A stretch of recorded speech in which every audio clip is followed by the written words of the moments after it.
Très bon. C'est bon. Bonjour à tous et merci de participer au live de la conférence du Capital sur l'exportation des entreprises wallonnes. Et je vous présente d'abord nos intervenants. On a Nam Nguyen, qui est analyste financier à la Sofinex et qui jouera le rôle de médiateur dans le cadre de cette présentation. Nous avons François Warnier, qui est directeur financier chez Sortlist et qui va nous parler de son entreprise et du témoignage qu'il va fournir quant à l'internationalisation de son entreprise. Et Emmanuel Calais, qui est le manager de l'équipe opérationnelle de la Sofinex, qui va nous expliquer tout le fonctionnement et principalement le volet financier de ce processus à travers cette conférence. N'hésitez pas à envoyer un message directement sur la page Facebook de Capitaine Liège si vous avez plusieurs questions. On les regroupera à la fin et les poserons à nos intervenants. Et on fera un petit break au milieu de la présentation et on vous le fera savoir au moment venu. Merci à tous et bonne conférence. Merci beaucoup François, merci aussi à Mathieu et toute l'équipe Capitan de nous recevoir aujourd'hui, d'avoir mis en place cette conférence en présentiel avec les mesures sanitaires qui s'imposent. Pour nous, c'était super intéressant d'assister et de participer à cette conférence, qu'on voit le titre, donc une nécessité dans un monde en expansion. On pourrait croire qu'avec la crise sanitaire actuelle, justement, on est plutôt dans un pays sous cloche où on est plus sur un marché intérieur et on ne va plus à l'exportation, mais pour nous c'est important pour les exportateurs wallons de continuer à s'internationaliser. Donc je vais introduire cette conférence en évoquant les principales sources d'inquiétude pour les exportateurs belges. Donc c'est un sondage qui a été fait en novembre 2020 par Credendo. Donc c'est un sondage qui a interrogé environ 1 millier d'exportateurs belges de tous secteurs confondus. Donc on voit très clairement que la pandémie, c'est une source d'incertitude qui sera négative pour les exportateurs belges. On le comprend très bien de manière factuelle, parce que durant le premier confinement, l'Agence du commerce extérieur a publié une analyse qui exprime une chute de 18% des exportations belges pendant cette période de 3 mois. En montant, ça fait un montant plus ou moins de 18 milliards d'euros de recettes de pertes, donc c'est pas du tout un montant négligeable. Évidemment, les secteurs ne sont pas impactés de la même manière, donc on peut penser au secteur pharmautique, par exemple, qui a été très résilient pendant le premier confinement, et les exportations ont continué à croître par rapport aux périodes précédentes, alors que si on prend l'opposé, par exemple le secteur automobile, qui a vu presque toute l'industrie s'arrêter, l'étude prouve qu'il y a une chute de 3,2 milliards d'euros pendant ces 3 mois de mars à mai 2020. Donc voilà, la pandémie, je pense qu'on s'en doutait, c'était une source d'incertitude. Ensuite, on le voit, la deuxième incertitude qui aurait un impact très négatif pour les exportateurs belges sont les mesures protectionnistes. Donc on le sait, depuis ces dernières années, il y a une résurgence des mesures protectionnistes, notamment sous l'administration américaine Trump, qui a imposé des droits de douane sur de nombreux biens d'exportation européens. Bon, on peut penser que maintenant, avec la nouvelle administration, les droits de douane vont tendre à se résorber, mais je pense que c'est un point très important à suivre dans les mois et dans les années à venir, étant donné que les États-Unis, c'est un marché clé pour les exportateurs autant belges et spécifiquement wallons, parce que ça représente 12% des exportations wallonnes totales. Donc voilà, à suivre. Et puis dernier point, le Brexit. Donc c'est la troisième source d'incertitude qui aurait l'impact le plus négatif pour les exportateurs belges. Donc au moment de l'étude, donc en novembre 2020, le deal n'avait pas encore été signé. Donc on peut penser que actuellement le pourcentage de négatifs serait un peu inférieur.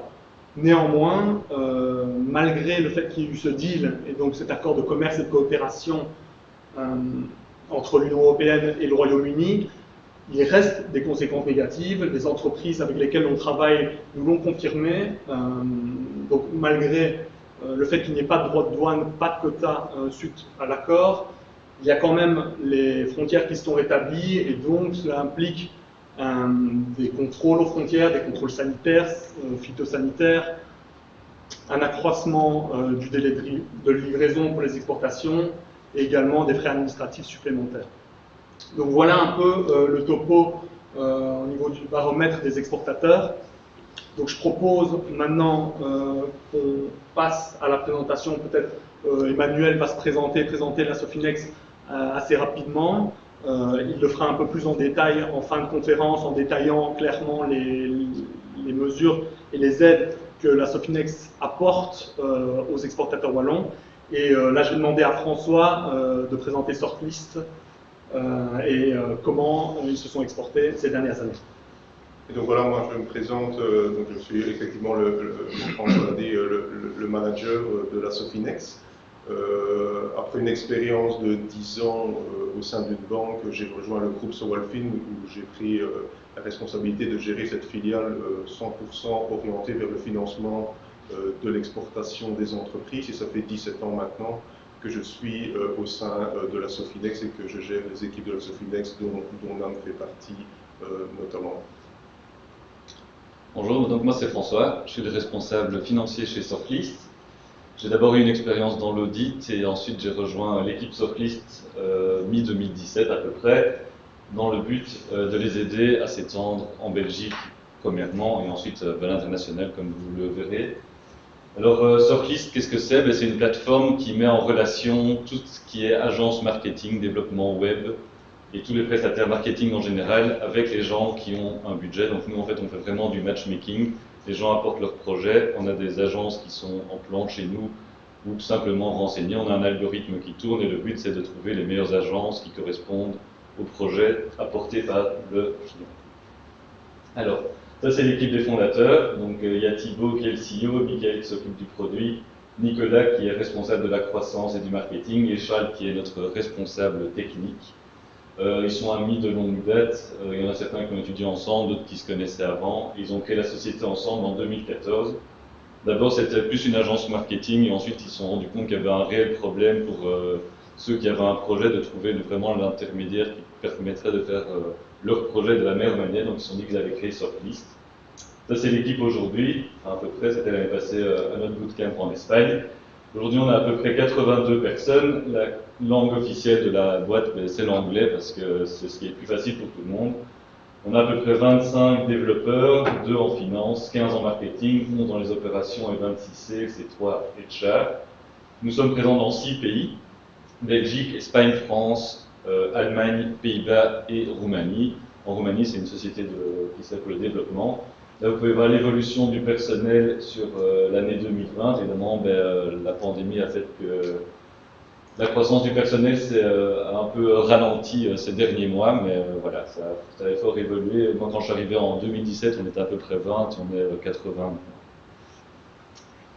Ça, c'est l'évolution de notre MRR. Donc, on est plutôt une marketplace mélangée à un SaaS. C'est un peu un mix un peu spécial. Donc, nous, en fait, on regarde surtout le revenu en termes de MRR, donc le Monthly Recurring Revenue.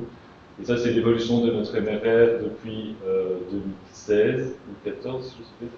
Et c'est le dernier au-dessus, c'est décembre 2020. Donc, on a à 350 000 euros de MRR pour 4 millions 100 de ARR. Donc, ça, c'est vous multipliez le dernier MRR par 12, vous avez l'ARR. Comme on parle d'exportation, mais je vous ai un peu montré ici nos exportations à nous. Bien sûr, ce n'est pas d'exportation au sens propre, on n'envoie pas des matériaux ou des produits à l'étranger. On est une société de services, on est en relation. Donc les gens peuvent aller sur la plateforme et partout dans le monde, il n'y a pas de transfert de biens réellement. On a 94% de notre revenu qui est fait en Union européenne, 1% en Suisse, et le reste c'est de l'export, donc ça peut être dans les LATAM, en Asie, en Afrique. Le split ensuite par rapport à l'Europe, la Belgique et la France c'est vraiment nos 2 principaux marchés, ensuite l'Espagne, l'Allemagne et les Pays-Bas.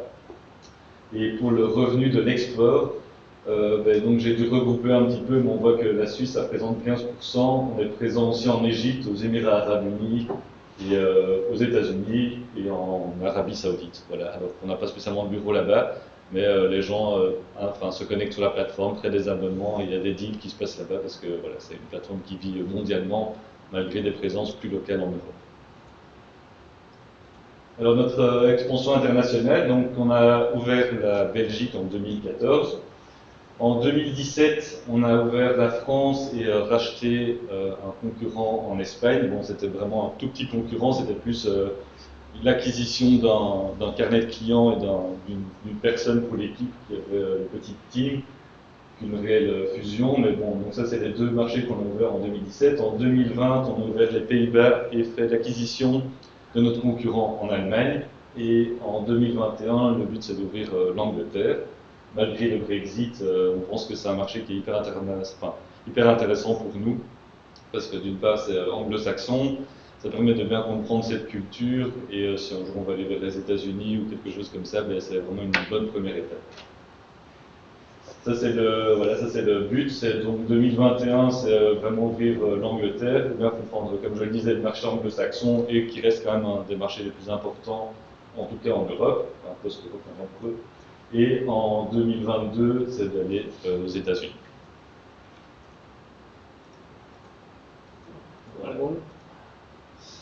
Voilà, merci François. Donc, pour continuer, je trouvais intéressant de faire quelques constats généraux sur les exportations wallonnes.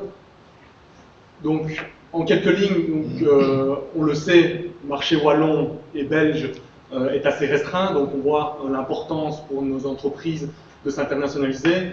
Un constat assez interpellant, c'est que les exportations wallonnes représentent, disons, uniquement 16% des exportations belges. Au niveau de la concentration géographique, on voit que 75% des exportations wallonnes sont réalisées en Europe et 47% vers les pays limitrophes. Donc on voit bien qu'il y a une concentration géographique. Souvent on parle de grand export, donc l'export hors Europe.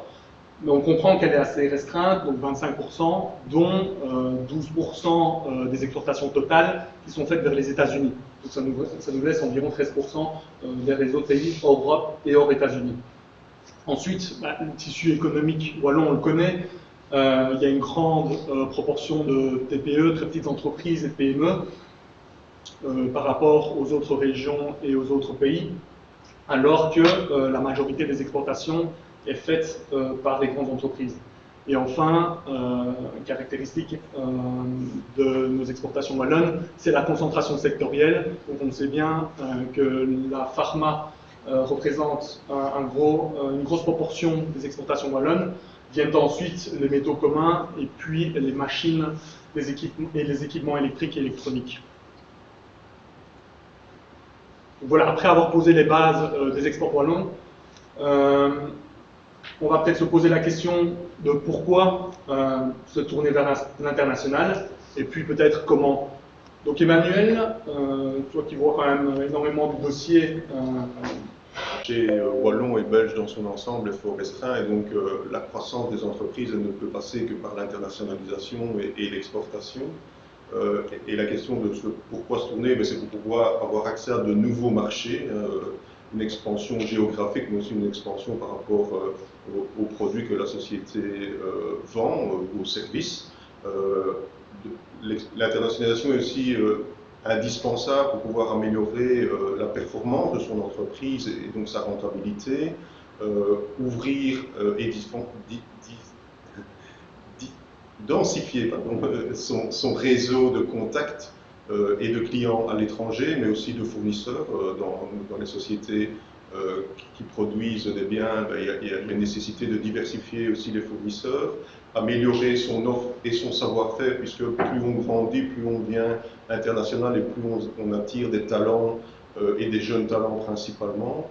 Et alors, dans les autres points aussi, c'est capitaliser sur sa visibilité, donc pouvoir avoir une image de marque internationale par rapport à ses produits ou aux services qu'on offre, et on le voit notamment au travers de la société Sortlist, qui a une réputation de plus en plus internationale et donc qui capitalise là-dessus et qui développe son image de marque.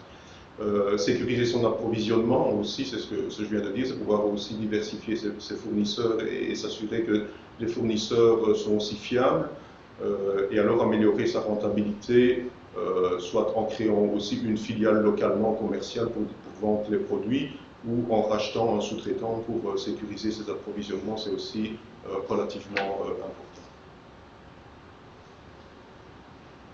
Alors il y a toute une série de facteurs aussi de succès qui ressortent d'une part des constats qu'on fait nous directement dans le day-to-day, dans les dossiers qu'on analyse et qu'on présente à notre conseil d'administration au sein de la Sofinex, mais qui sont aussi rejoints par une étude qu'on a fait il y a 2 ans maintenant avec EY, et dont on leur avait demandé de regarder un petit peu quels étaient les principaux freins et aussi les facteurs de succès d'une internationalisation des entreprises. Donc c'est une étude qui portait sur l'interrogation de plus ou moins une vingtaine, 20 à 25 sociétés wallonnes, mais qui étaient vraiment en croissance au niveau international.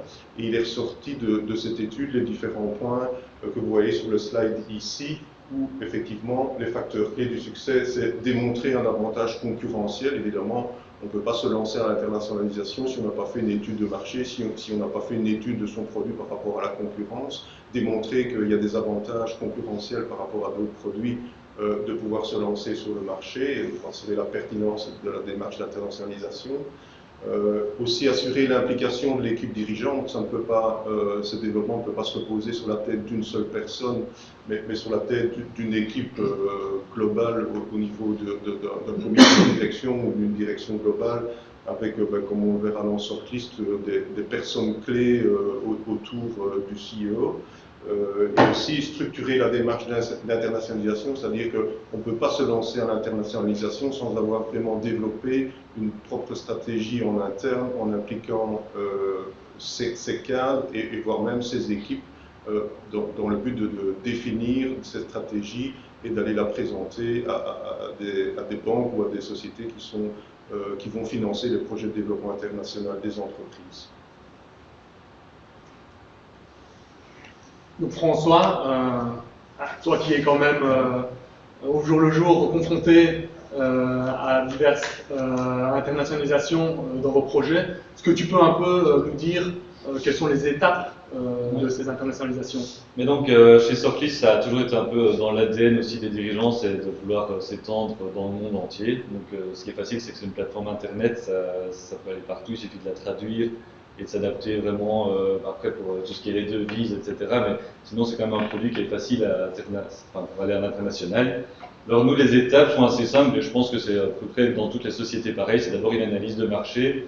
Nous, on va surtout regarder le trafic, parce que c'est ce qui est important. Donc c'est est-ce que le pays pourrait générer beaucoup de projets, parce que finalement, c'est ce qu'on envoie aussi aux agences, et c'est ce qui est important d'avoir.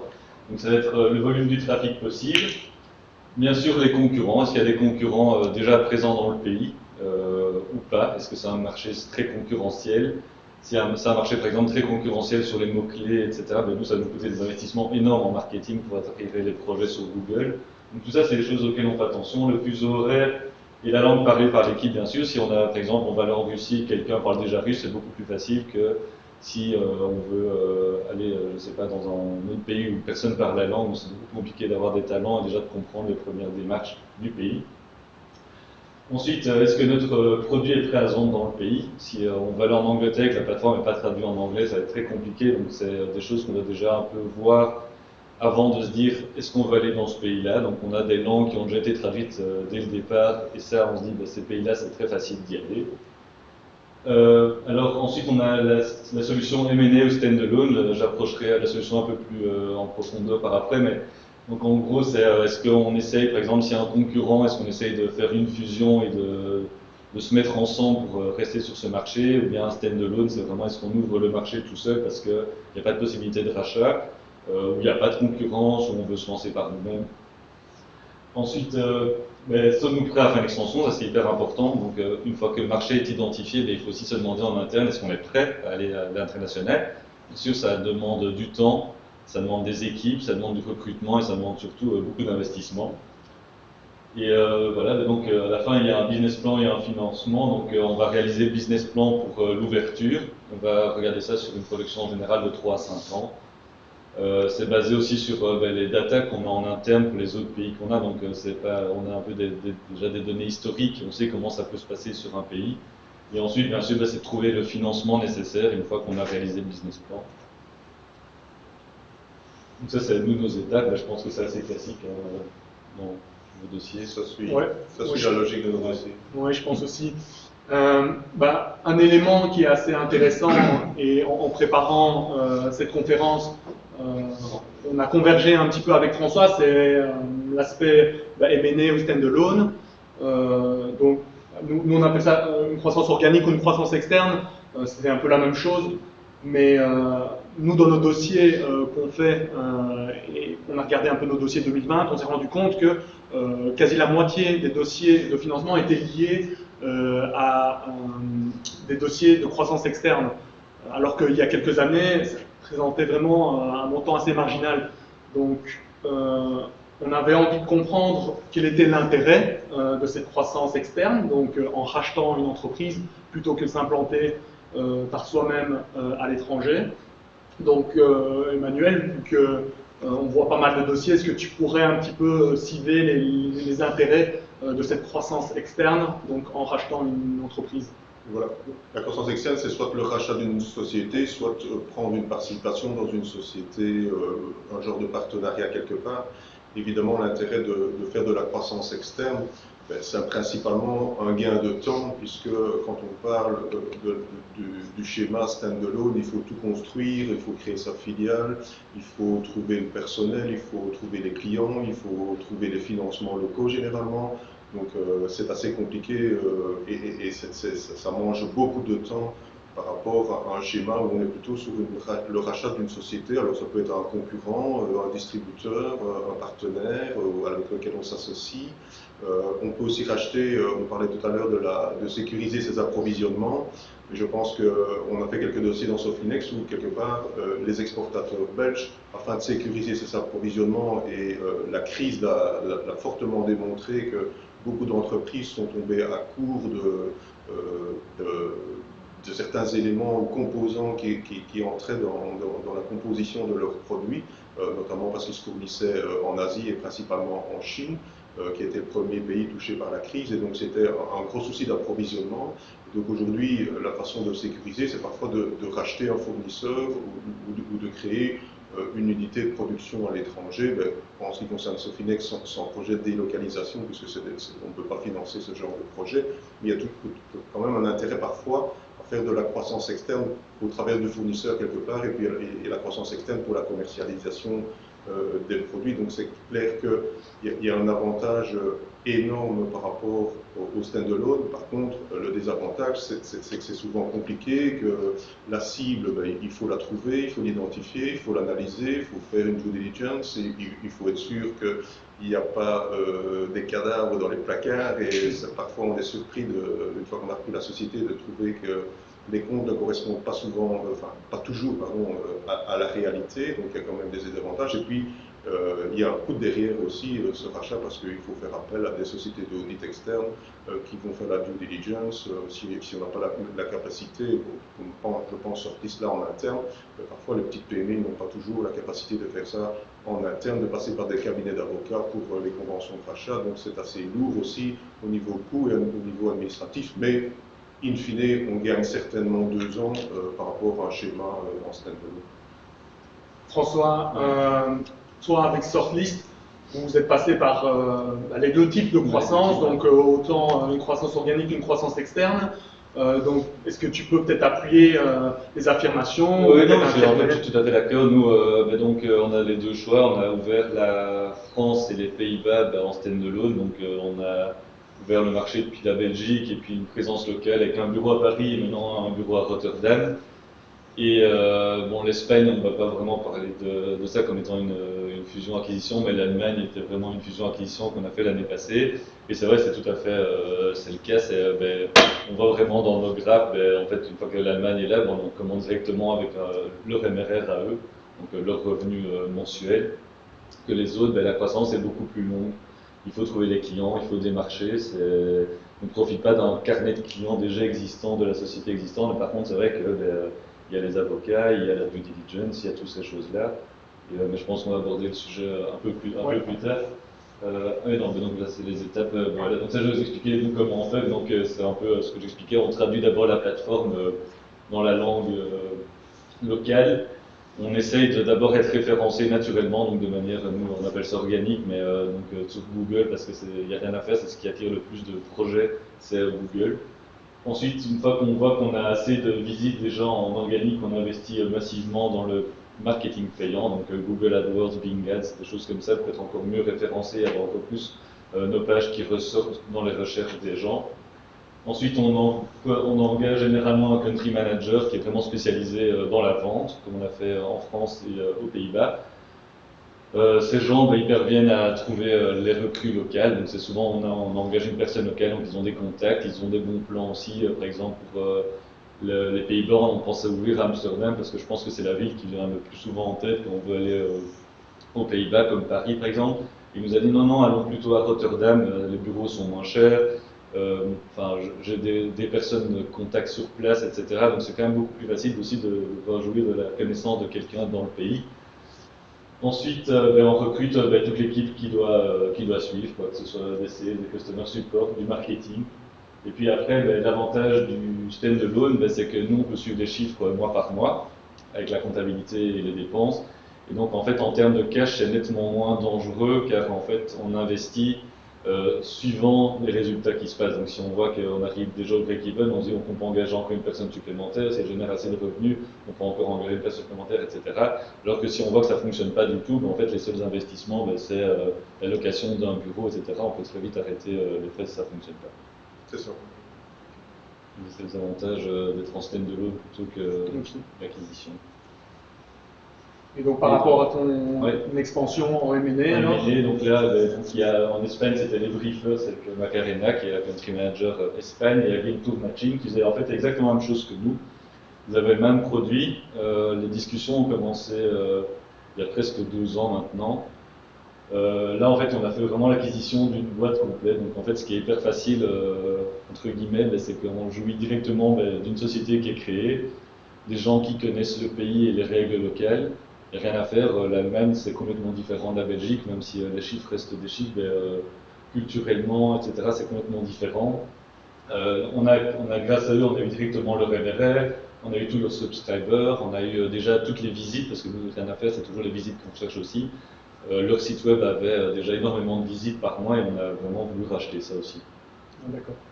Donc toi, en tant que financier, quand tu passes par une croissance externe, est-ce que tu n'as pas un peu plus d'assurance en voyant les comptes de l'entreprise sur les 3 dernières années? Si, on voit, oui, bien sûr, on fait tout ça, on fait un due diligence, donc on sait si l'entreprise est rentable ou pas. Oui. Mais je pense que ce qu'on regarde aussi surtout, c'est en fait, on fait un comparatif un peu stand-alone et avec le rachat, et on voit combien de temps on mettrait aussi pour arriver au même niveau. Et c'est sûr que le stand-alone, ça met beaucoup plus de temps. Par rapport à une acquisition, on profite directement de tout le revenu et aussi ils ont une connaissance, une image de marque et on profite de ça. Tu dis qu'on gagne du temps, mais c'est vrai que dans le cadre d'une croissance externe, du due diligence, etc., ça prend pas mal de temps également. Et d'argent. Et d'argent. Je pense que sur le slide juste après, là j'explique un peu donc, nous les étapes qu'on fait pour une fusion-acquisition. Mais déjà, c'est pas toujours possible en fait. Donc, par exemple, la France, il n'y avait pas un concurrent ou un site à racheter ou des choses comme ça. Donc, c'est pas toujours une évidence de faire une acquisition. Ici, en fait, ce qui s'est passé, c'est que la première chose qu'on a eue, c'est un contact avec eux. Et directement, la première chose à faire, c'est voir s'il y a un fit culturel qui est possible entre les deux sociétés. Si les personnes sont totalement différentes et qu'on voit qu'il n'y aura jamais une compatibilité possible dans l'esprit d'entreprendre ensemble, je pense que c'est très compliqué de faire une M&A dans ce cas-là. Là, évidemment, la cible, l'entreprise, elle annonce directement un prix. On se dit aussi, voilà, nous, on n'a pas un puissant fonds malheureusement. Donc on se dit directement, est-ce que c'est un prix qui pourrait rentrer dans notre potentiel rachat? Est-ce que ce sera un peu négociable ou bien est-ce que c'est vraiment totalement utopiste de continuer à parler avec eux? Si le prix, on se dit, voilà, c'est quelque chose d'envisageable pour nous, mais on va avoir une discussion vraiment plus basée sur le short terme, le long terme, donc vraiment la vision stratégique, de voir si tout le monde est aligné, si parce qu'il n'y a rien à faire, on est une jeune, enfin maintenant on est une scale-up, mais c'était une start-up qu'on rachetait entre guillemets, c'était plutôt scale-up, mais il restait assez petit. Mais il n'y a rien à faire, quand on rachète, ben, le personnel dirigeant est toujours là, et ça reste des mini-CEO, même enfin ça reste le CEO de la boîte, et si le CEO s'entend pas avec notre CEO, ben, les visions stratégiques auront du mal à s'aligner, et on ne peut pas faire deux produits différents, ça ne sert à rien. Ensuite, on regarde les potentiels synergies en termes de structure, de coûts, des choses comme ça.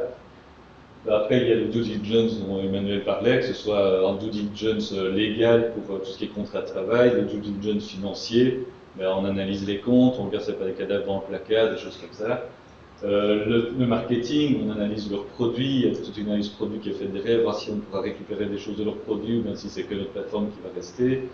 Est-ce qu'on doit améliorer leur marketing, enfin toutes des choses comme ça, donc vraiment leur trafic, parce que ça reste toujours hyper important pour nous. Ensuite, c'est les étapes classiques, c'est la négociation des termes et du prix final. On approuve bien sûr ça par notre board et nos investisseurs, donc le board est bien sûr au courant, on ne lance pas dans tous ces process sans tenir informé notre board. Le closing memorandum, et après l'intégration de la nouvelle team dans la société, qui reste mine de rien un des points les plus compliqués.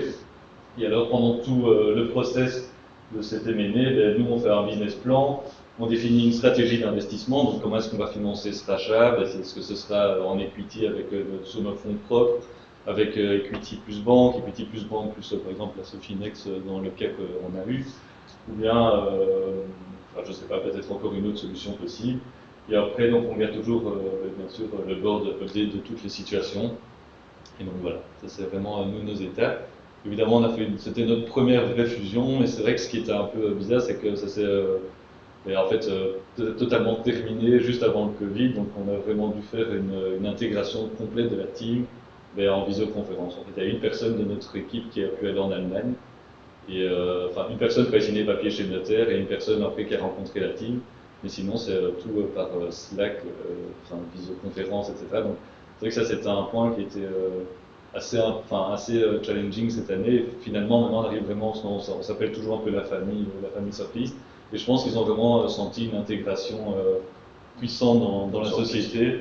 Et tout le monde a pu trouver aussi sa place, parce que mine de rien, quand on fait une fusion, il y en a qui se disent tiens, mon poste pourrait sauter, ou en fait je me sens plus du tout à ma place dans cette plus grosse structure, etc. Donc c'est vraiment l'humain reste hyper important derrière dans une fusion, outre le fait de gagner du MRR, etc.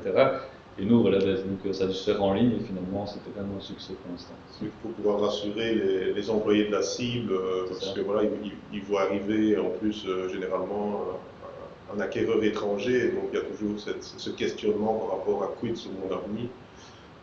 Maintenant, ce que je pense aussi, c'est que malheureusement, avec la crise, il y a des opportunités de croissance externe qui vont se créer, parce que beaucoup d'entreprises vont se retrouver en difficulté, et donc probablement que ça va créer aussi un genre d'appel d'air pour de la croissance externe, en espérant justement que les entreprises wallonnes pourront profiter de cet appel d'air et que ce ne soit pas elles qui soient dans l'appel d'air. Mais je pense que ça va créer quand même des opportunités d'acquisition à terme pour les entreprises wallonnes par rapport à des cibles qui n'étaient pas abordables précédemment et que par leur structure de coût, aujourd'hui avec la crise, elles vont être fortement impactées, donc elles vont devoir probablement trouver peut-être un acquéreur à terme, donc ça va aussi probablement créer effectivement des opportunités.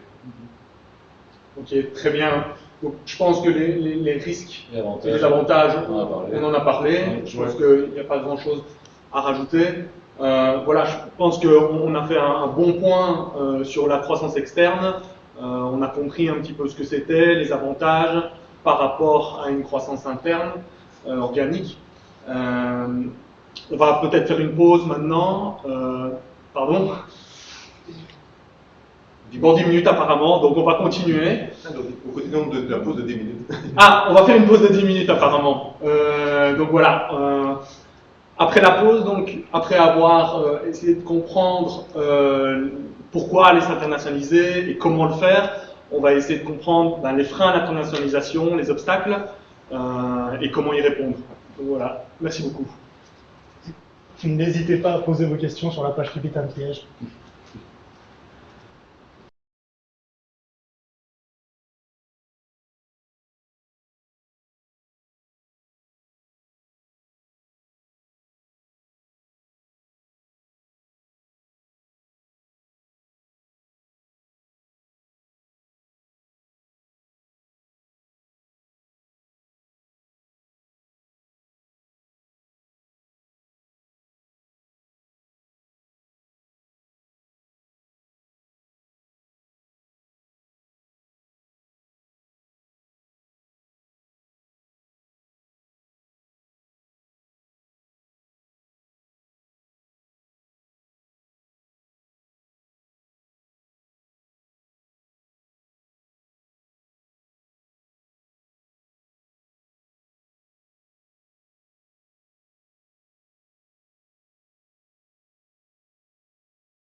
bon.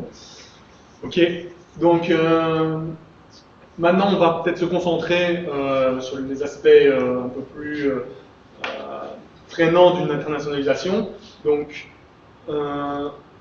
je retourne vers le baromètre des exportateurs qui avait été fait par Credendo, le même que j'ai présenté au début, donc qui a été fait en novembre 2020. Donc au niveau des obstacles à l'internationalisation, c'est assez récurrent. Vous voyez, c'est entre 2016 et 2020. Un des aspects les plus contraignants, c'est trop de formalités. Autant des formalités douanières, des formalités administratives, etc. Donc on ne vend pas en Belgique, on vend dans un autre pays en Europe et encore moins, par exemple, en Asie. Ensuite, un autre obstacle que les exportateurs belges signalent, c'est le risque de non-paiement. Donc sécuriser son paiement à l'étranger, c'est aussi quelque chose de très important. Et puis, il y a d'autres aspects, on en a parlé, des mesures protectionnistes qui peuvent être un frein, mais on voit aussi qu'un autre frein, c'est la difficulté de trouver un partenaire local. On l'a dit, quand on veut s'internationaliser, on ne le fait pas seul, et trouver le bon partenaire, c'est quelque chose de très important. Donc Manu, au travers de tous nos dossiers, est-ce que tu peux soit rejoindre ce qui est dit ici ou peut-être infirmer? Globalement, on peut dire qu'on rejoint sur base effectivement de l'analyse des dossiers qu'on fait, et j'ai parlé tout à l'heure de l'analyse qu'on a fait avec EY, qui portait d'une part sur les avantages mais aussi sur les freins, et on s'est rendu compte que les freins qu'on listait nous-mêmes de manière interne lorsqu'on faisait nos présentations vers des entreprises ou vers nos partenaires bancaires ou vers d'autres personnes, ils se rejoignent dans la plupart des cas. On retrouve notamment les contraintes réglementaires. C'est clair que d'un pays à l'autre ou d'un continent à l'autre, les contraintes sont fort différentes et changent assez rapidement.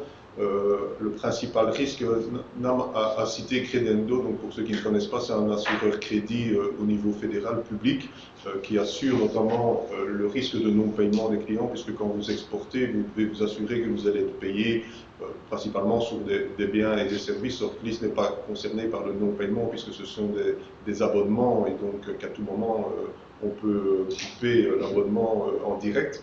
Par contre, quand vous vendez une machine en Asie ou en Afrique, il y a toujours le risque de non-paiement qui est là, et donc là, on va voir après, il y a toute une série d'outils qui peuvent être activés pour sécuriser les paiements. Difficulté dans la prospection, mais c'est clair qu'il faut d'abord identifier le pays, il faut identifier la zone géographique si le pays est grand. Si vous allez en France, si vous allez aux États-Unis, il faut savoir où vous allez par rapport à la zone à identifier. Les différences culturelles sont importantes, que ce soit principalement les langues aussi. Généralement, c'est l'anglais qui prime, mais parfois certains pays, vous allez en Chine, ils ne parlent presque pas l'anglais, donc c'est parfois compliqué de pouvoir négocier des contrats en Chine, par exemple. Et alors les tensions commerciales, donc ça c'est ce qu'on appelle le risque politique qui peut être couvert aussi par un assureur crédit. Ça c'est tous les risques politiques, donc c'est les risques de guerre dans un pays africain ou autre. Et donc ça c'est des couvertures, des risques d'expropriation. Si vous créez une société là-bas et que vous produisez des biens, il y a un risque qu'à un moment donné vous soyez exproprié pour une raison X ou Y, des décisions qui sont gouvernementales ou autres, et ce qu'on appelle le fait du prince. Le manque d'informations sur le marché convoité aussi, ça c'est un obstacle, d'où l'intérêt de faire des études de marché pour pouvoir bien cibler et attaquer le marché que vous avez vous identifié. Donc il faut passer par cette stade, mais François en a parlé d'absolument, dans la mesure du possible et des moyens évidemment, réaliser une étude de marché, mais je pense que c'est primordial.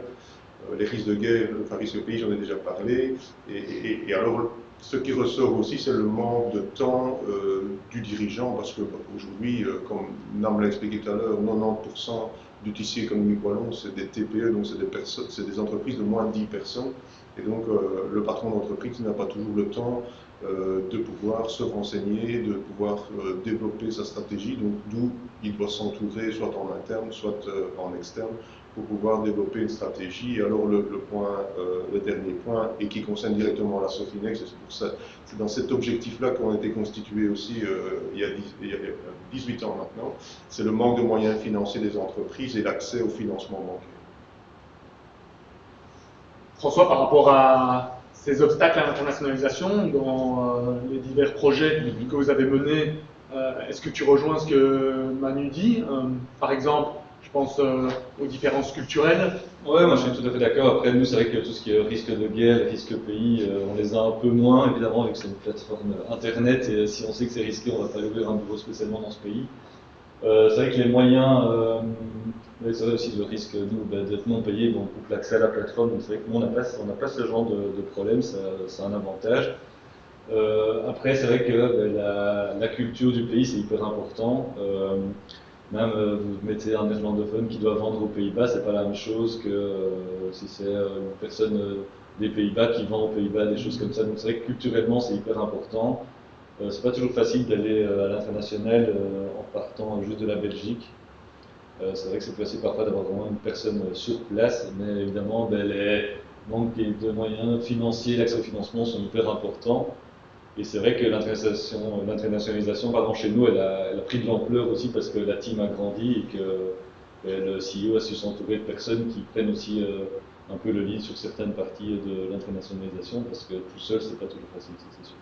C'est clair que le protectionnisme est un frein important, d'où l'intérêt d'avoir vraiment, comme tu dis, Hollandais négocie et parle avec un Hollandais, un Français avec un Français, un Américain avec un Américain, et donc même si derrière la maison mère est belge et wallonne, c'est vrai qu'avoir du personnel local c'est important parce que ça accentue la force de vente ou la force de négociation sur le marché dans lequel on souhaite être présent, et donc il faut vraiment passer par des locaux, quitte à ce que le directeur de la filiale ou de la succursale soit lui quelqu'un qui soit délégué par la Belgique et qui gère une équipe locale, mais avec des locaux qui parlent à des locaux, et l'Allemagne en est aussi un exemple.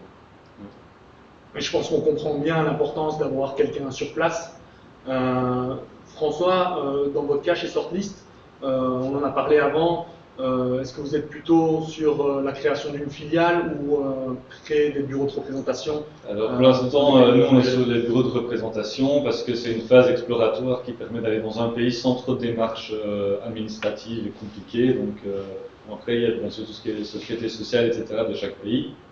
Mais après, c'est clair que là maintenant, il faut penser à faire pour les personnes qui veulent vraiment s'étendre avec des gros revenus au début, dès le départ, etc. C'est plus facile de passer sur des succursales ou des filiales, au moins on respecte toutes les règles locales directement. Après, ça demande beaucoup de démarches. C'est sûr que par exemple, nous, l'Angleterre, ici, on va ouvrir ça cette année. Je suis en train de regarder avec notre expert comptable, on va demander à notre avocat aussi ce qui est mieux, est-ce qu'on ouvre une société ou bien est-ce qu'on fait un bureau de représentation là-bas. Mais là, pour l'instant, ça va se lancer depuis la Belgique, malheureusement, parce que pour nous, c'est impossible d'aller en Angleterre, c'est hyper compliqué les voyages. Et donc, je pense qu'on va d'abord essayer de lancer ça depuis la Belgique pour l'instant. Ok. Donc voilà, suite à ces obstacles qu'on a identifiés, je pense qu'il est important de comprendre comment y répondre. Emmanuel, peut-être mentionner quelques pistes ou quelques acteurs de l'écosystème des exportations wallonnes qui peuvent aider et répondre à ces freins à l'internationalisation. Oui, merci. C'est vrai que aujourd'hui en région wallonne, le principal acteur pour tout ce qui est sensibilisation et accompagnement des entreprises wallonnes vers une démarche d'internationalisation, c'est l'Agence wallonne pour l'exportation, donc l'AWEX, qui dans son métier de base, quelque part, il y a, je veux dire, 3 branches d'activité qui désignent comme étant l'accompagnement humain. Et ça, ils ont en Wallonie 7 centres régionaux avec entre 5 et 10 personnes par centre qui rencontrent les entreprises, qui visitent les entreprises, qui voient avec les entrepreneurs quelles sont leurs premières démarches d'exportation, qui les orientent vers les bons choix. Ils font un genre de stress test diagnostic maturité en interne aujourd'hui pour savoir où en est l'entreprise par rapport à son produit, à ses marchés qu'elle convoite. Et donc ça, c'est ces aspects-là. Il y a aussi ce qu'on appelle les CEC, donc c'est les attachés économiques et commerciaux.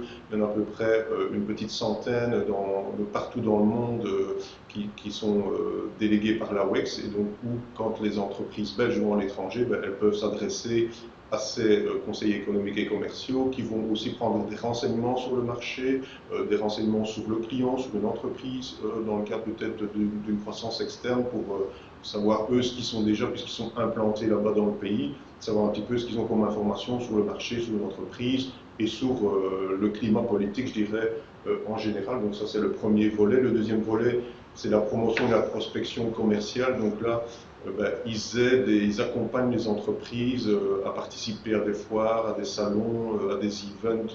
Le CES vient d'avoir lieu virtuellement pour la première fois aux États-Unis, mais sinon, généralement, c'est une grosse délégation wallonne qui part au CES et la WEX organise un petit peu tous les rendez-vous avec leur CEC sur place, donc notamment les 4 qui sont aux États-Unis, qui organisent les rendez-vous pour que quand les entreprises wallonnes arrivent sur le CES, quelque part il y a déjà des rendez-vous qui sont organisés, qu'il n'y ait pas de perte de temps et qu'il y ait une possibilité déjà peut-être signer des premières LOI ou en tout cas des premiers contacts sont organisés. Et alors le troisième volet, là, c'est vraiment de l'aide financière, donc c'est des subsides que la WEX octroie à des entreprises wallonnes dans le cadre de leur développement international. Donc ce n'est pas du financement, contrairement à Sofinex qui fait du prêt, la garantie, des prises de participation, c'est vraiment du subside pur et dur. C'est-à-dire que quand une entreprise va à une foire aux États-Unis, elle a un coût de, je sais pas moi, 20 000 €, et bien la WEX prend en charge généralement 50% du coût de la participation à ce salon aux États-Unis et donc prend en charge 10 000 €. Voilà, il y a toute une série de chèques entreprises, ils appellent ça, toute une série de solutions qui sont proposées par la WEX. Alors, évidemment, dans la stratégie et la prospection, outre la WEX, il y a aussi les consultants, je dirais, privés, spécialisés, en tout ce qui était études de marché, tout ça. Et là, au travers de la WEX, ils peuvent aussi vous renseigner des bureaux spécialisés, des consultants spécialisés dans le développement international.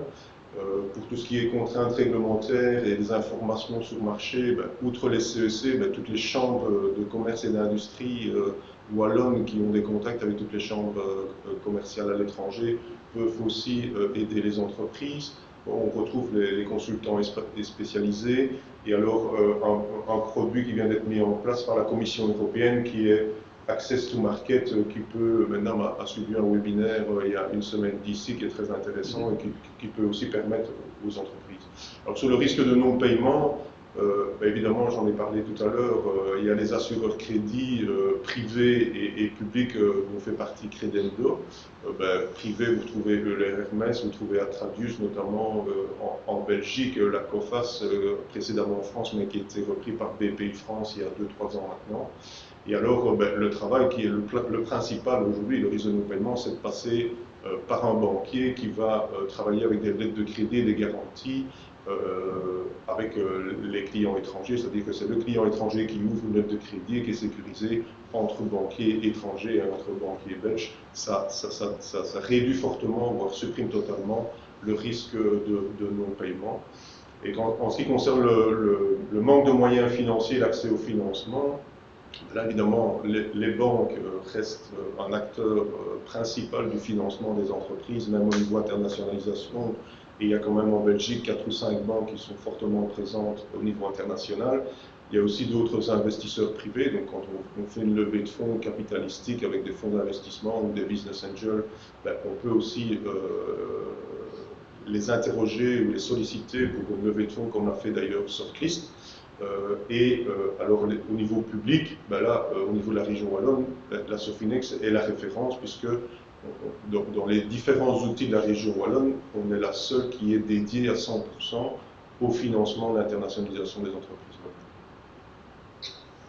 Merci Emmanuel. François, par rapport à ces solutions qu'Emmanuel a présentées, est-ce qu'il y a déjà des acteurs auxquels vous, Sortlist, vous avez fait appel ou... La WEX, bien sûr, pour quand on est présent sur des foires ou des choses comme ça à l'international, on soit un subside, quand on rentre le dossier de manière adéquate et dans les temps, évidemment. L'appel de consultants spécialisés, ça on n'a pas vraiment fait, on fait plutôt des études en interne et on recherche plutôt les informations de notre côté. La chambre de commerce, j'étais au courant pour surtout la France, mais j'ai pas vraiment utilisé. Les risques de non-paiement, ben, nous on l'a expliqué, comme c'est souvent payé par carte de crédit, des choses comme ça, nous il suffit qu'on coupe l'accès à la plateforme. Et on n'a pas des gros risques avec des grosses machines, on n'envoie pas des millions à l'étranger, donc on n'a pas le factoring, etc. Et alors pour les moyens de financement, bien sûr, nous c'est des investisseurs privés et les banques et la Sofinex qui nous aident plus au quotidien pour le développement de la société. Très bien. Donc maintenant qu'on a couvert les freins à l'internationalisation, on va peut-être passer sur l'aspect financement, qui est notre cœur de métier, comme l'avait dit Emmanuel. Et on va échanger peut-être avec François, qui a participé, auquel la Sofinex a participé avec Sortlist sur différents projets. Donc Emmanuel, peut-être tu peux présenter les différents outils que la Sofinex Donc, premier point, peut-être parler de notre actionnariat, puisque, comme j'ai dit tout à l'heure, la Sofinex fait partie du groupe Sowalfin, mais ce n'est pas une filiale à 100%, contrairement à d'autres sociétés du groupe détenues par la Sowalfin, puisque la WEX, dont je viens de parler, détient 40%, et la SRIW, qui est le bras financier plutôt pour les grandes entreprises, détient aussi 20% de notre capital. Alors pourquoi la SRIW alors qu'on est plus orienté PME? Parce qu'il y a aussi le soutien de Sofinex au travers de ce qu'on appelle de grandes entreprises, mais plutôt des PME qui dépendent d'un groupe et donc qui ne sont plus considérés comme par l'Europe, puisqu'il y a une définition au niveau européen qui est de 50 millions d'euros de chiffre d'affaires et maximum 250 ETP. Et donc, si on regarde en consolidé, c'est-à-dire qu'on consolide au niveau de la maison mère, mais parfois des petites sociétés qui sont en Wallonie, qui sont détenues par un groupe belge ou étranger, ne sont plus considérées par l'Europe comme une PME. C'est pour ça qu'on a créé dans Sofinex des enveloppes de financement et de garantie pour les PME et pour les grandes entreprises. Et l'idée, c'était, lorsqu'on a créé la Sofinex en septembre 2003, c'était de rassembler l'expertise d'une part de la SRI et de la Sowalfin dans le financement des entreprises et l'expertise de la WEX dans l'accompagnement et la sensibilisation à l'internationalisation des entreprises. Et donc ces trois expertises se retrouvent dans notre conseil d'administration puisqu'on a des représentants des trois actionnaires qui s'y retrouvent. Alors, la mission que le gouvernement nous a donnée dès 2003, c'était soutenir les entreprises, comme je l'ai dit, dans le financement pur et dur. Dans le cadre d'exportation directe, on vise les activités commerciales, donc la vente en direct à l'étranger, d'investissement ou d'implantation à l'étranger, donc c'est soit de la croissance externe, soit de la création de filiales, et donc du stand-alone, ou bien dans le financement d'une stratégie d'internationalisation au sens large, c'est-à-dire qu'il n'y a pas nécessairement un investissement à l'étranger, c'est-à-dire que, comme le fait Sortlist ici maintenant avec l'Angleterre, c'est qu'ils vont développer le marché anglais au départ de la Belgique, et donc ils vont engager des commerciaux au départ de la Belgique, en Belgique, pour se développer au Royaume-Uni, et donc c'est une stratégie qui a été mise en place et qu'il faut financer puisque ça a un coût, et donc on intervient aussi dans le financement de ce type d'intervention. Alors, quelques chiffres sur la Sofinex. Depuis 2003, c'est 470 entreprises différentes soutenues et un peu plus de 1100 dossiers acceptés par notre conseil d'administration. En financement, on a accordé pour à peu près un peu plus de 110 millions d'euros de financement, principalement sous la forme de prêts. Aujourd'hui, on a seulement 2 participations en capital, puisqu'on peut aussi prendre des participations en capital, mais c'est moins notre vocation, puisqu'on arrive à un stade un peu plus avancé que les invests régionaux, si vous connaissez, peuvent le faire dès le début dans du développement de R&D, dans de l'incorporel, dans du développement de produits. D'ailleurs, Sandra Invest est actionnaire de Sortlist et est intervenu très en amont dans le développement des produits de Sortlist. Et nous, on prend le relais après, donc pour ne pas multiplier les actionnaires publics dans les entreprises, on privilégie le financement et donc le prêt. Donc les 110 millions qu'on a financés, ça représente plus ou moins 455 millions de projets d'investissement. Donc on voit grâce à ça que l'effet de levier, c'est de 4,1 en financement, c'est-à-dire que pour 1 euro investi par Sofinex, on permet de financer 4,1 en projet, donc c'est un effet de levier qui est relativement important.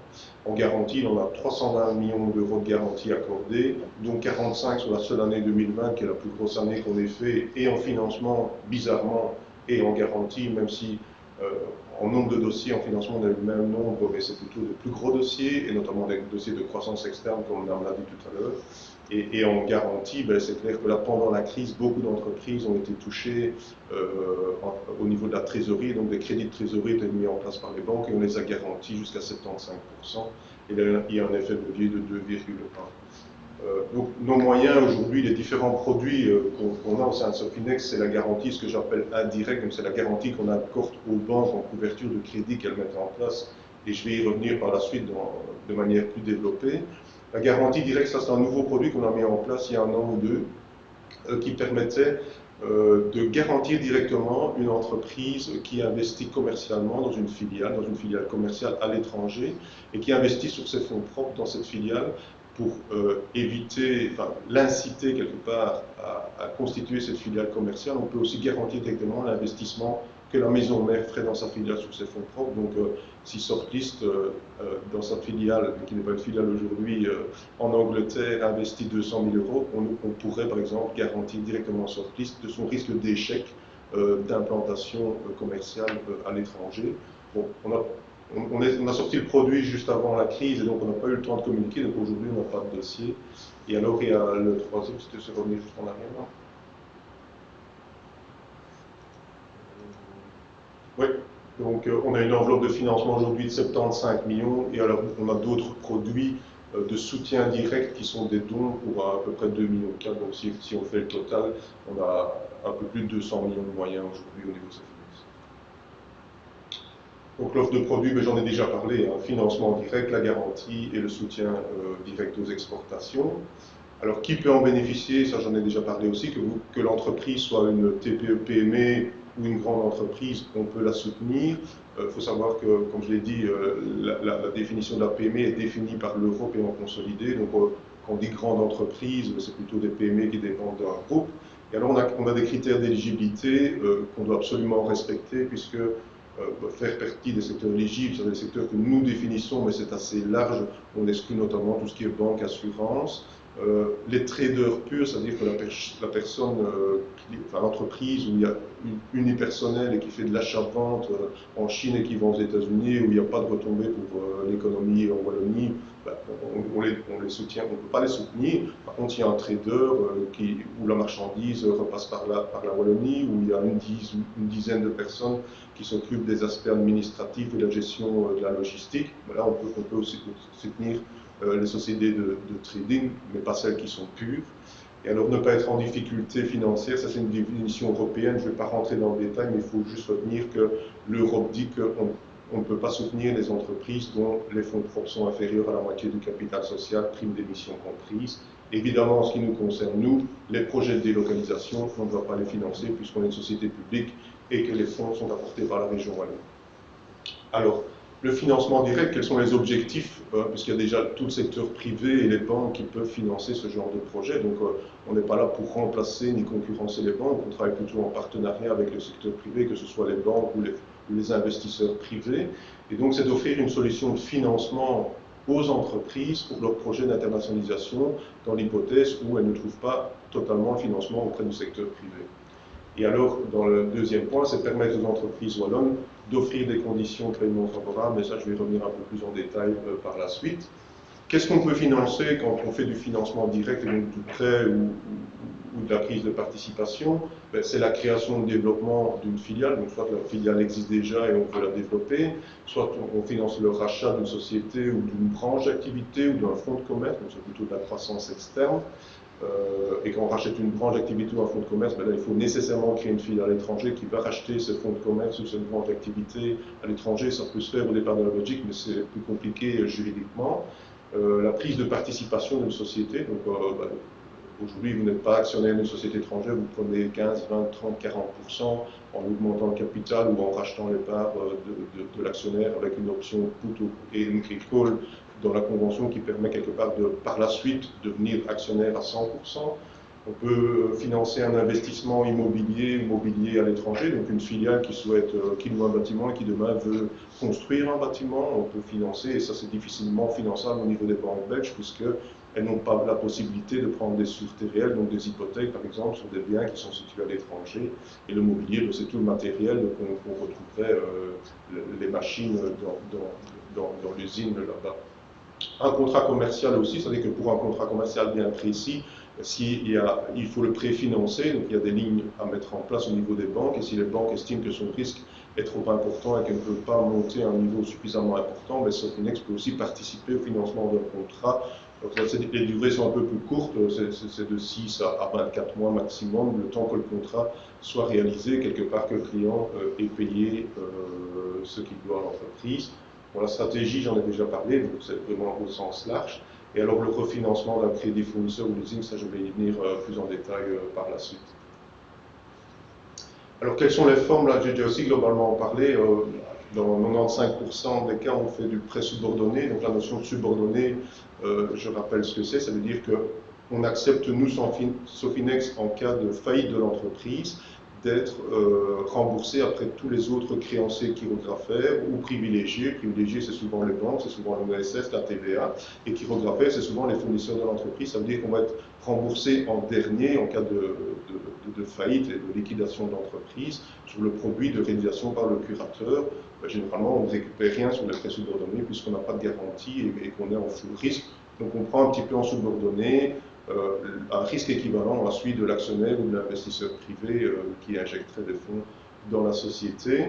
Le non subordonné, mais ça c'est un prêt sans garantie classique. Du prêt obligataire convertible ou non, du prêt garanti, ça on en fait très rarement puisque ce n'est pas notre vocation en tant que société publique d'aller prendre des garanties auprès d'entreprises et de faire des prêts avec garantie.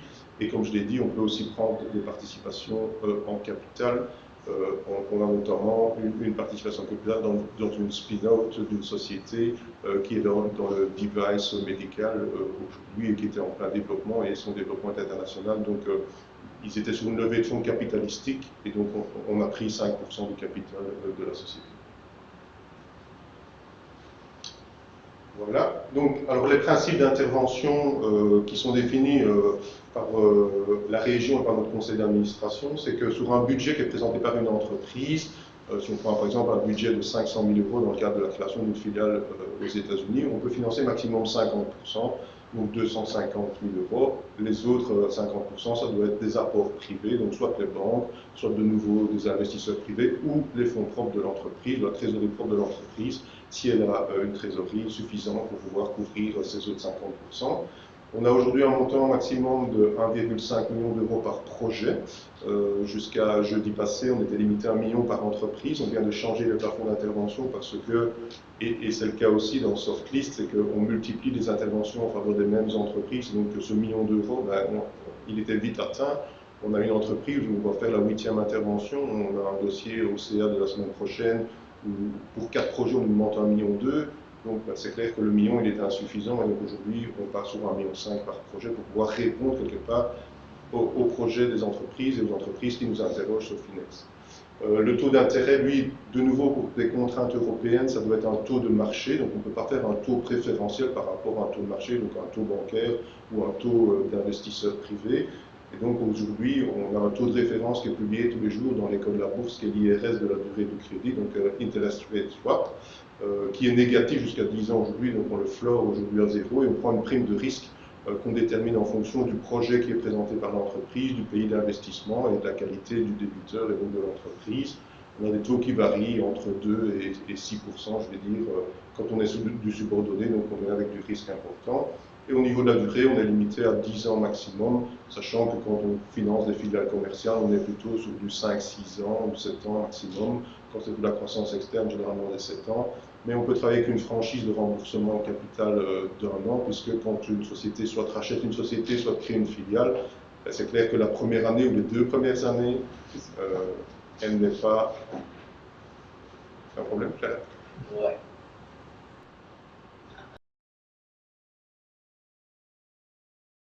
Oh non. Tu dois faire un petit stress, elle a compris, puis elle a redémarré. C'est bon? C'est bon. Il semblerait. Bon, apparemment, le problème technique est résolu, donc pas de souci, je continue. Donc je disais, la durée, c'est 7 ans, et la franchise, donc franchise, ça veut dire que pendant 1 an ou 2, on ne rembourse que les intérêts et pas le capital. Et comme j'ai dit tout à l'heure, on ne prend jamais de sûreté, donc le risque est le même que le dirigeant, et on ne prend pas de frais de dossier non plus. Donc voilà. Voilà, j'ai pris un petit exemple rapide pour que vous ayez bien une photo de comment on finance. Donc il y a deux étapes, hein, puisque nous on fait le financement toujours au sein de la maison mère wallonne et pas dans la filiale à l'étranger, donc on se situe dans la maison mère. Et ici c'est un projet d'une filiale aux États-Unis pour 1 million d'euros. La création et développement, où il fallait engager des technico-commerciaux, il fallait louer un bâtiment, il y avait des frais un stock tampon et à financer, et donc il y avait un budget d'1 million. Donc là il y a une augmentation de capital de 200 000 euros, il y a eu un prêt bancaire aux côtés de Sofinex de 300, et nous on a mis 500 pour boucler le tout. On a fait ça en 6 ans avec 1 an de franchise. Et dans la maison mère, comment est-ce que ce million qui arrive dans la maison mère repart? Quelque part, au slide suivant, on le voit,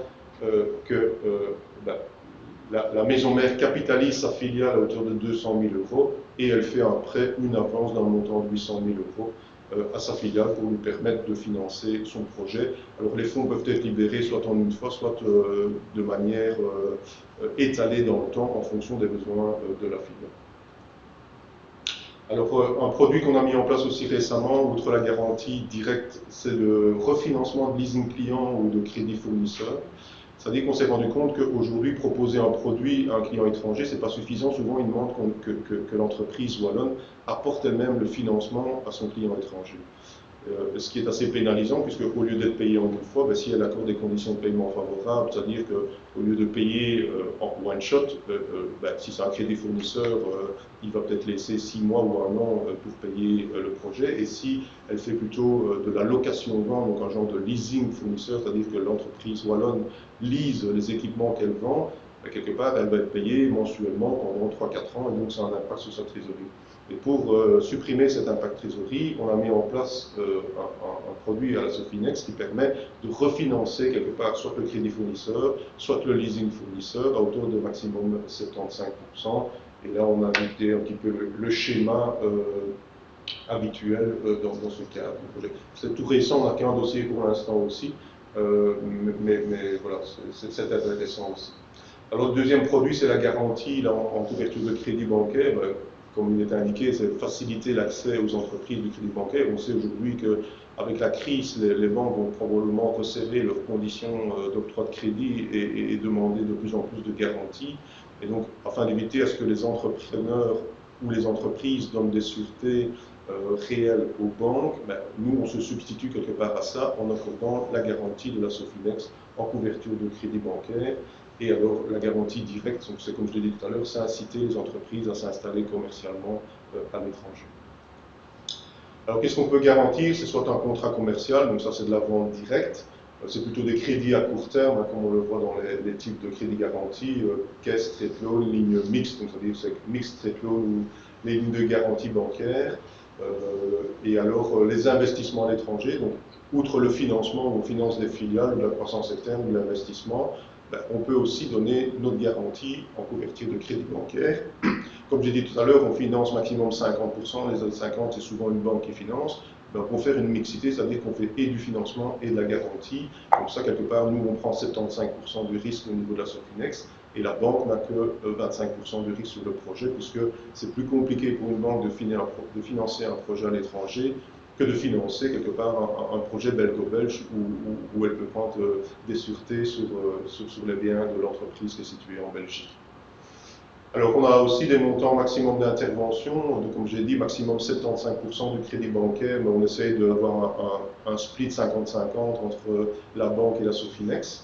Et on peut aller, ça aussi c'est nouveau aussi, puisqu'on était limité avant à 1,5 million par entreprise, et aujourd'hui on peut aller jusqu'à 5 millions d'euros de garantie. Donc ça veut dire que si on travaille à 50%, on peut quand même couvrir jusqu'à 10 millions d'euros de crédit bancaire. Et la durée de la garantie, c'est celle du crédit bancaire. Alors quand c'est des crédits à court terme qui sont mis de manière permanente par l'entreprise parce que son activité est globalement à l'export, on donne une garantie d'1 an qu'on renouvelle chaque année si la banque le sollicite. Donc ça c'est la garantie directe, j'en ai déjà parlé tout à l'heure, donc je pense qu'on peut rapidement passer à l'exemple de mixité de produits. Donc ici, voilà, c'était, j'ai pas pris l'exemple de Softlist, mais on va en parler après. C'est une société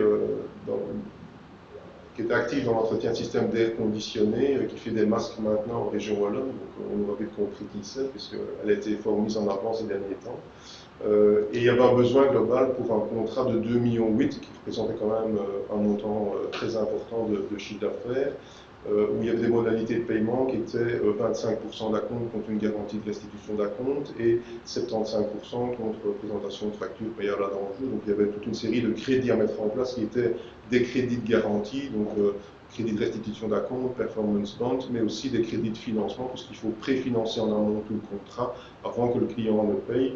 Et donc il y avait un besoin global qui avait été estimé à 1,65 million €, dont 225 à court terme et le reste en garantie.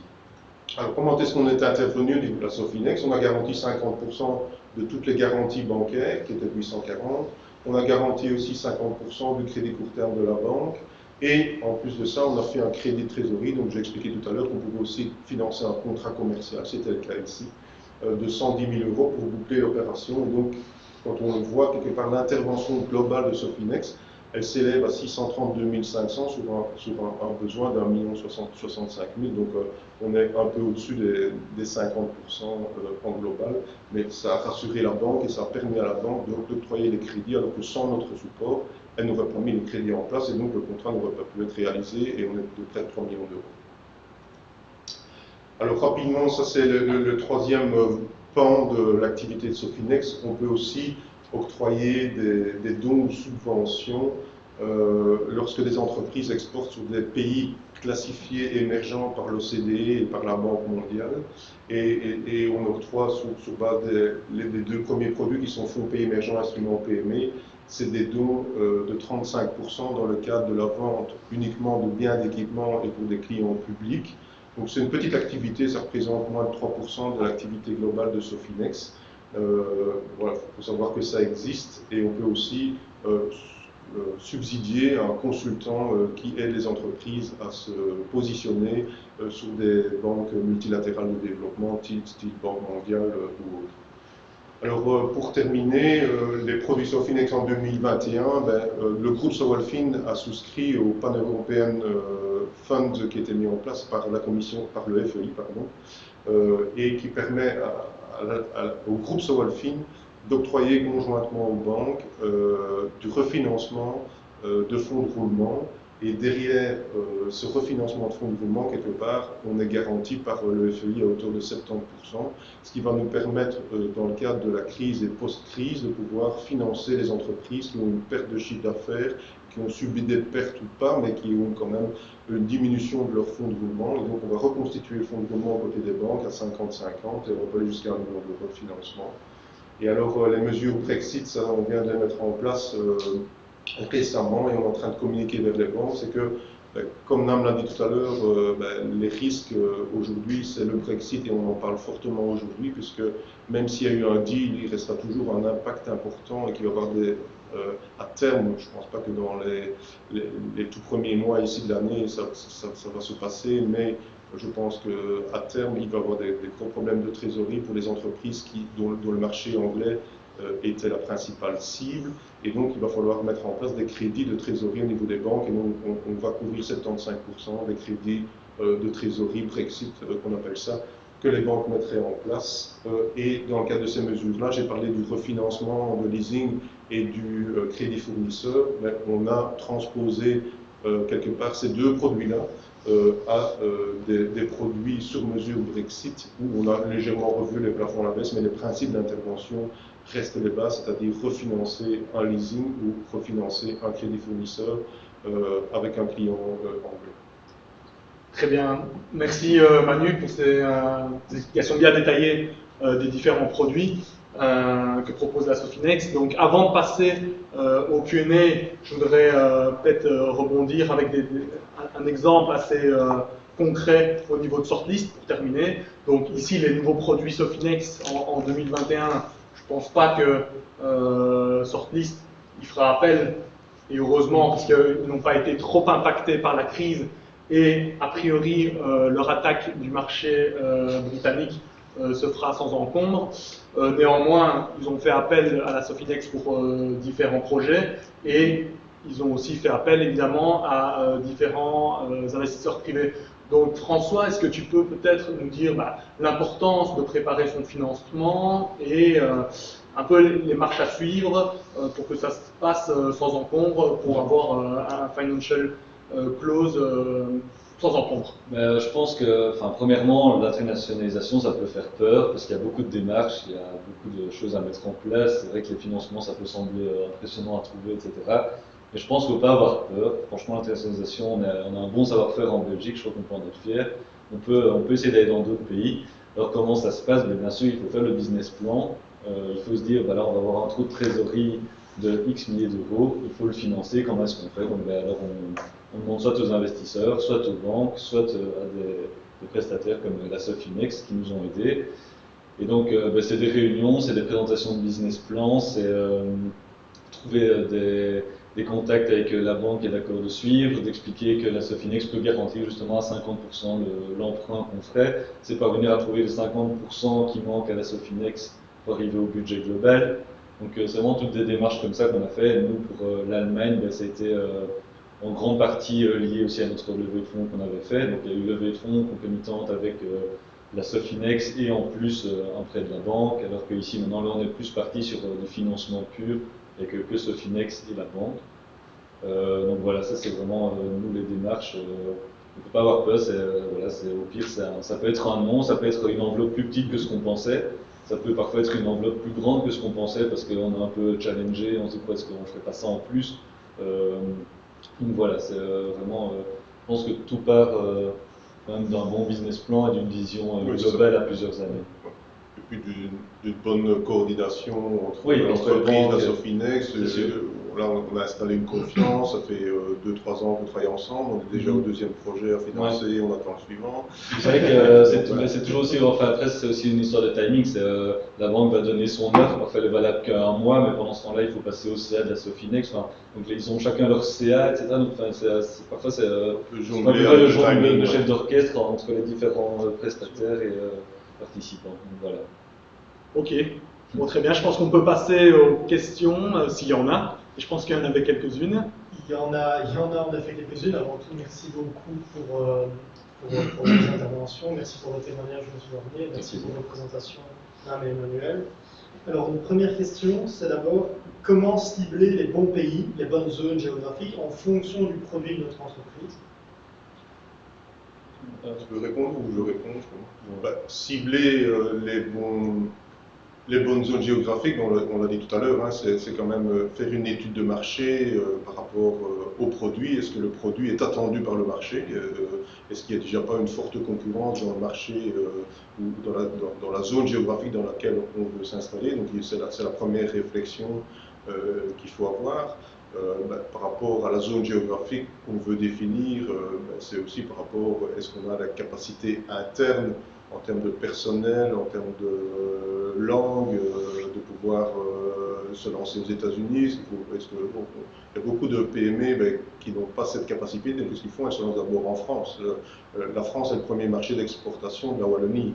Donc c'est clair que le premier réflexe des Wallons, c'est d'exporter en France, parce qu'il n'y a pas le problème de la langue, que la culture est fort semblable, alors que si on va déjà en Angleterre ou en Allemagne et plus loin ailleurs, c'est plus compliqué. Donc c'est toute une réflexion interne. Je reviens toujours sur la stratégie, mais ça fait partie de la stratégie, c'est de pouvoir définir le marché, la zone géographique et surtout regarder si le produit est attendu par le marché. Merci. Une deuxième question. Monsieur Warnier, tantôt vous avez défendu l'aspect humain qui était fort présent lors de cette démarche.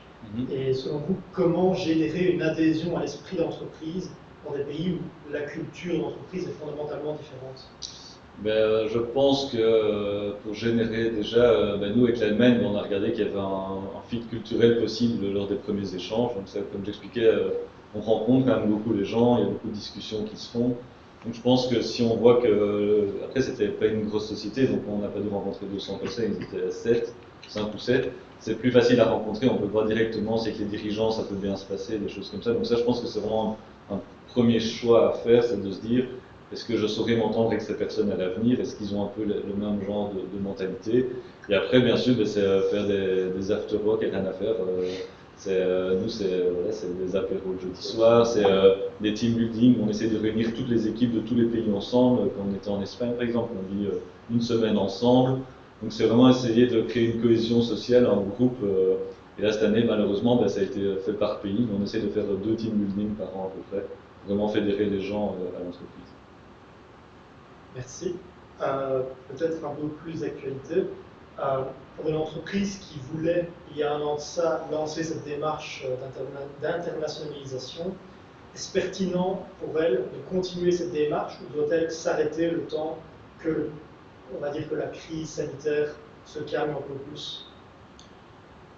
J'ai probablement une double réponse à ça, c'est que certaines entreprises, et par rapport aussi à l'investissement qu'elles voulaient faire, au niveau d'investissement qu'elles voulaient faire, vont probablement mettre un peu en stand-by leur projet. C'est vrai que d'expérience à la Sofinex, fin 2020, on avait énormément de projets dans le pipe. Je l'ai dit tout à l'heure, on a fait notre meilleure année en termes de financement, puisqu'on a fait plus de 16 millions d'euros de financement.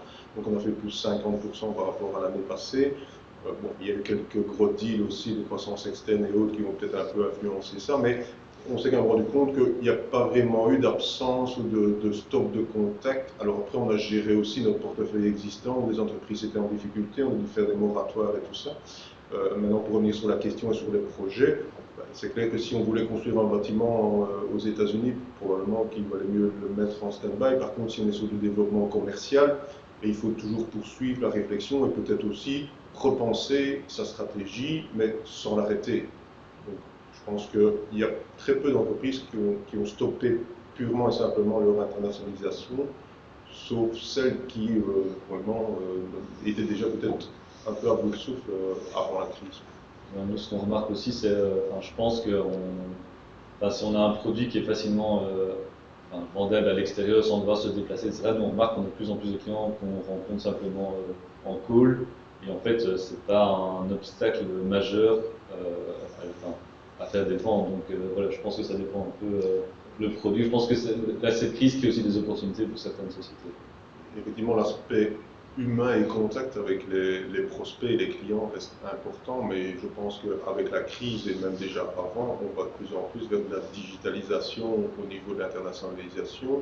On voit qu'aujourd'hui, toutes les foires qui étaient physiques avant, que ce soit en France, en Allemagne, aux États-Unis, se font de manière par visioconférence ou digitale. Et donc, c'est vrai que beaucoup d'entreprises vont devoir repenser un petit peu leur business model de vente par rapport à cette contrainte Covid. Pour ajouter, pour terminer avec ça, peut-être que je rajouterais qu'en ces temps de crise, il est vraiment important que les exportateurs wallons continuent à s'internationaliser parce qu'ils ne peuvent pas se baser uniquement sur le marché intérieur. Et je pense que ça peut être une opportunité dans le sens où ils peuvent diversifier leurs exportations.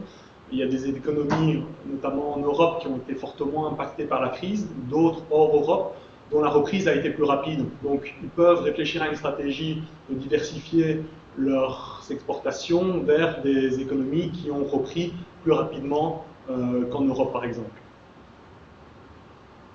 Parfait, merci pour vos réponses. Et une dernière, un petit peu plus technique. Quelles sont, selon vous, les plus grosses difficultés pour une entreprise belge voulant s'implanter en Afrique subsaharienne? C'est une bonne question. C'est vrai que voilà, on a parlé tout à l'heure de toute une série de risques. Alors, il y a d'abord les ventes là-bas, donc il faut quand on vend dans des pays globalement, que ce soit partout dans le monde et peut-être un peu plus particulièrement sur l'Afrique. Donc on a parlé de Credendo tout à l'heure, ils ont sur leur site une classification des pays par risque commercial, c'est-à-dire de non-paiement, et politique. Donc le risque politique, c'est-à-dire le risque de guerre ou de conflit là-bas, et donc ça veut dire qu'ils ferment les frontières et qu'on ne sait plus rentrer. Il faut avoir à l'esprit aussi tout ce qui est aspect embargo politique, donc européen, et bancaire, c'est-à-dire que de plus en plus aujourd'hui, les banques, sur certains pays, mettent un embargo interne aux banques. Bon, il y a eu l'histoire avec les États-Unis et BNP Paribas, pour ne pas la citer, où là, ils ont complètement fermé. Par exemple, il y a certains pays qui ne financent plus du tout l'Iran. alors qu'il y a encore des exportateurs belges qui sont présents. Pour revenir sur l'Afrique subsaharienne, ben, la meilleure façon, alors s'implanter, c'est pas évident de créer une filiale là-bas, de s'implanter, sachant qu'en plus, nous, Sofinex, ce qu'on va regarder, c'est s'il y a vraiment des retombées pour l'économie wallonne, donc est-ce qu'il y a création d'emplois de par l'activité, donc ça dépend de l'activité. Donc c'est clair qu'il faut sécuriser au niveau de l'investissement le risque tant pour l'entreprise, c'est dans son intérêt, que pour la Sofinex qui financerait le projet. Et donc il y aura toute une série de leviers à activer, style garantie investissement de Credendo, puisqu'il couvre l'investissement à l'étranger. Donc ça c'est quelque chose que quand vous investissez à l'étranger dans une filiale, ils peuvent couvrir le capital directement par une assurance crédit, ça fait partie du package de l'assurance crédit, ils couvrent le risque de non-paiement et ils couvrent aussi le risque pays. Donc ça reste pour moi, sur l'Afrique subsaharienne, parce qu'ils sont spécialisés sur l'Afrique, le référent c'est Credendo, effectivement. Aujourd'hui, au niveau bancaire, c'est plus compliqué d'aller financer, mais si c'est des exportations directes et que vous êtes payé avant livraison, le risque est inexistant. Parfait. Ben, merci beaucoup à tous les trois pour votre présence et pour vos interventions. On va donc clôturer maintenant ce débat et cette conférence. Merci à tous pour votre attention et restez au courant sur nos réseaux sociaux de nos futurs événements. Et encore une fois, merci à la Sofinex et à Sortlist pour leur super conférence. Merci à tous. Au revoir. Merci. Merci. Bonne soirée.